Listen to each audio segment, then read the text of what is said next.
何が楽しい、何が面白い、命を何だと思っているんだ。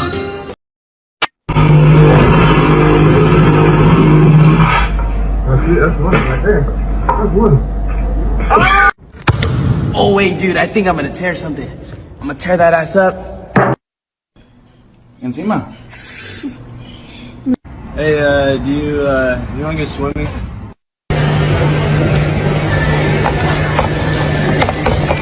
So let me be clear.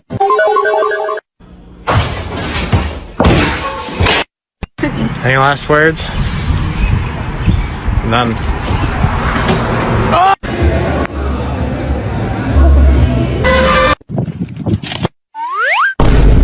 Давай, давай, в микрофон пари. Where my dog's at? Oh, there she is.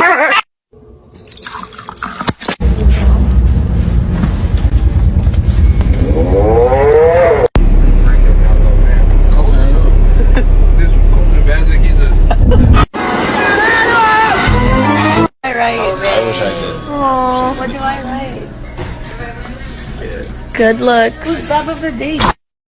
In today's video, we will be going through the story of Yoriichi Tsugikuni, the first breathing style user and the strongest demon slayer ever. Yoriichi and his twin brother, Michikatsu, were born into the Tsugikuni clan within the middle of the Sengoku period, a time when twins were considered to be an extremely bad omen. Yoriichi in particular was born with an odd birthmark on his forehead, which caused his father to declare that he would kill him. However, their mother flew into a rage and stopped him. It was eventually agreed upon that Yoriichi would be sent to a temple to become a monk when he turned 10 years old. Despite their father's belief that the mark was bad luck, it actually granted Yoriichi incredible physical prowess and the ability to see the bodies of living things in transparency. Yoriichi grew up very differently from Michikatsu, being given much poorer food and education than his brother and confined to a small 3-tatami room away from the rest of the house. He never spoke and was thought to be deaf as a result. His mother subsequently made him hanafudu charm earrings in the hopes the gods would bless him with the ability to speak. He also was frequently seen clutching his mother's side. Because of this, Michikatsu found him pitiful. Still, his brother often snuck behind their father's back to see Yoriichi, even giving him a handmade flute as a gift to comfort him. One day, when he was 7, Yoriichi smiled and spoke for the first time, declaring his intent to become a samurai, like his brother, after watching Michikatsu practice sword swings, startling him. However, Michikatsu was dismissive of this sentiment, as it was well known that Yoriichi would be sent to the temple when he turns 10. Still, one of their father's men tasked with training Michikatsu decided to humor Yoriichi, showing him a simple stance. Unexpectedly, the young boy flew into action after assuming the stance, landing 4 blows against the man and shocking his brother, who, despite his training, had never landed one. However, Yoriichi couldn't stand the feeling of hitting someone and renounced his goal to become a samurai. Michikatsu often asked him about how he managed to hit the man, and he described what was likely an early form of a breathing style. Rather than talk about the sword and training, he happily told Michikatsu he would rather fly kites with him instead. When their mother passed away from her illness, Yoriichi went to Michikatsu's room at night to tell his brother the news and bid him farewell, planning to leave for the temple that night. He expressed gratitude towards his brother, stating that he would always keep him in mind, and fondly tucked away the flute Michikatsu had made for him earlier. It was later revealed to Michikatsu through their mother's diary that Yoriichi had known everything about their mother's illness, how it weakened her left side, and Yoriichi's frequent attempts to support her and help her move around. It was also revealed that Yoriichi knew his father would make him his heir and send Michikatsu to the temple due to his newfound sword skills. Because of this, Yoriichi ran away from the house before this could happen. Despite this kind act, Michikatsu developed an intense hatred and envy of Yoriichi for continuing to surpass him in everything and continually showing gratitude to gain seemingly nothing. After running straight for 1 day and 1 night without any sign of exhaustion into the mountains, Yoriichi met a girl around the same age named Uta, whose entire family had died. Yoriichi chose to live with her, and after 10 years, Uta and Yoriichi had married, the former becoming pregnant later. Just before the expected arrival, Yoriichi left home to summon a midwife,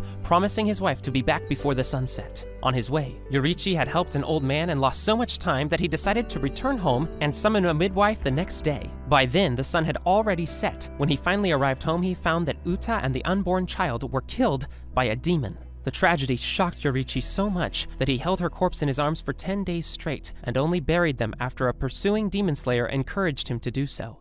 This led Yoriichi to pick up his blade again and train as a demon slayer. Aided by his Demon Slayer mark and innate talent for swordsmanship, Yoriichi proved to be an incredibly powerful Demon Slayer. He reunites with Michikatsu after the latter's samurai encampment was slaughtered by a demon, and he was left the sole survivor. Yoriichi killed the creature effortlessly and apologized for the deaths of his brother's comrades. Aided by his breathing technique, later named sun breathing, and wanting to help others, Yoriichi tried to teach it to the other Demon Slayers. However, no one could match his form exactly. Undaunted, he modified the breathing techniques to suit their strengths, allowing them to gain a similar increase in power and abilities to help them hunt demons. The variations he created formed the first water, wind, flame, stone, and thunder breathing techniques, and the best of these demon slayers became known as the Hashira. Michikatsu himself tried and failed to learn sun breathing, instead creating his own style he named moon breathing.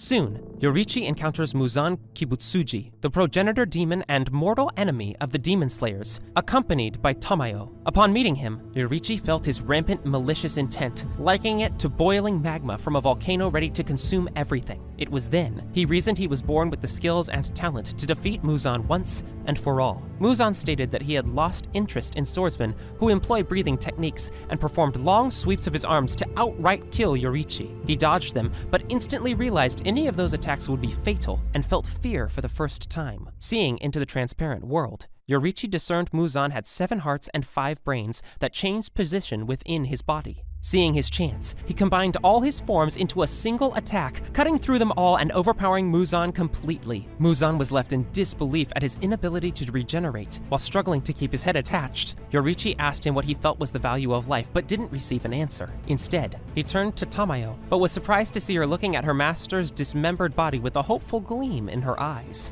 Moving to kill him once and for all, Yoriichi instead heard the sound of teeth cracking as Muzan's body burst into hundreds of small pieces. Caught off guard, he was only able to destroy 1,500 of the 1,800 pieces, leaving the rest to escape for Muzan to regenerate again. In spite of Yoriichi's failure to kill him, Muzan never forgot the encounter and remained fearful of Yoriichi for the rest of his life. Tamayo was on the verge of tears as she realized Muzan learned how to avoid death by decapitation, cursing the survival of the man that ruined her life. Upon realizing the Kibutsuji curse failed due to Muzan being weakened so much, Tamayo was surprised. Yoriichi approaches her and she told him everything he needed to know about Muzan, and it was unlikely he would ever meet him again. As thanks for her aid, he let her go free. Soon after this, several demon slayers came to report to Yoriichi that his brother had betrayed the organization and become a demon. Yoriichi took responsibility for Michikatsu's betrayal, his inability to kill Muzan, and letting Tamayo escape.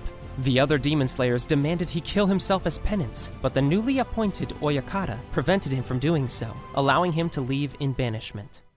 After his banishment, Yoriichi decided he had much on his mind and wanted someone to talk to. He could only picture his friends Sumiyoshi and Suyako, and decided to visit them. He meets Sumiyoshi, sat down with him, and told him his entire story, from the beginning to his banishment from the Demon Slayers. Reminded of his tragedies and speaking of his regret at letting Muzan live and the countless deaths that would follow, Yoriichi grew despondent. Sumire arrives at that moment to ask for a hug. At Sumiyoshi's request, he lifts her up, making her laugh and squeal with joy, causing him to break down in tears and embrace her. Suyaku arrives shortly after to comfort him and treat Yoriichi to a meal and cheer him up.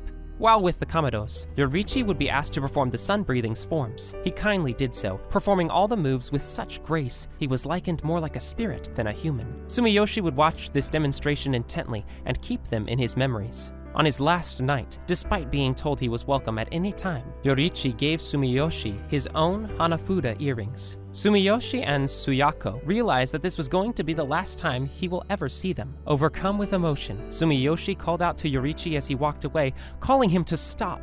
He reminded that he saved them, and he voiced his promise to preserve the sun-breathing's forms through his descendants. Hearing this, Yoriichi turns and smiles brightly, thanking the Kamados and waving them farewell. Despite the apparently limited lifespan of 25 years suffered by those who bore the Demon Slayer mark, Yoriichi lived till his 80s, but eventually went blind as he continued slaying demons.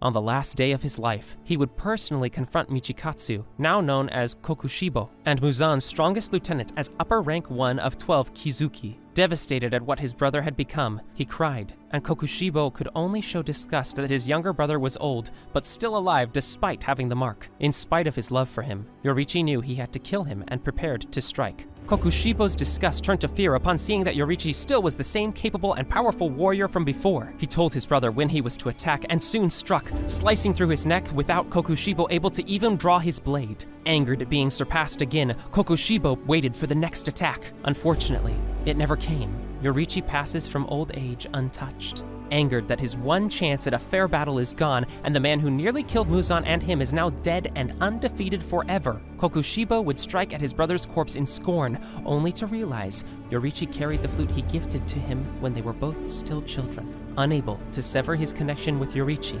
Kokushibo took the split flute and carried